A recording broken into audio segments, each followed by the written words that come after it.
misy fiovany mintsy zakaty. Filman'le raiky taloha mbola filman'le amizao koa. Tsy mety toatsy ny manjary ny tsy antena tia. Arety fanavoa mbo ny podiny ndraiky koa le roa. Tsisy atakorana experience fa zaka hita mba fa maro fonane. Boko nambarakona na la verite zaka stiako kaya tao mamane. Fa anao mitsy mafiloa aminaka boko anao tia mamalivalya.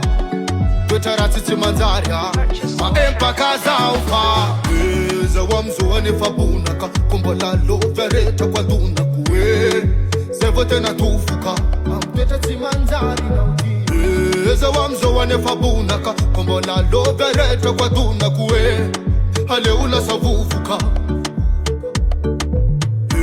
Zaho amizao anefa bonaka ko mbola lovy rehetra ko adonako zay vao tena tofoka toetra tsy manjary naoty. Zaho amizao anefa bonaka ko mbola lovy rehetra ko adonako aleo lasa vovoka.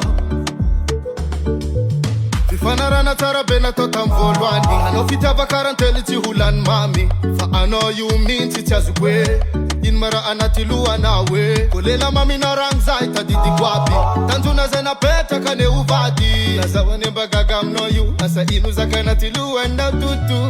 Ko mbola sitraponao jiaby ragno zay fanarana. Mialako fitiavan-tena ary mona foeko fatabianao tatoato tsy kifeko. Adalana zaho anova pitsy zaho anova pitsy. Anao amin'io efa tompona tao vady karana. Saritara ofantrano kara lasa panjakana. Fanakia toronaka indro mitady pisarana. Satria tofoka zaho zaho amizao anefa bonaka ko mbola lovy rehetra ko adonako zay vao tena tofoka toetra tsy manjary naoty.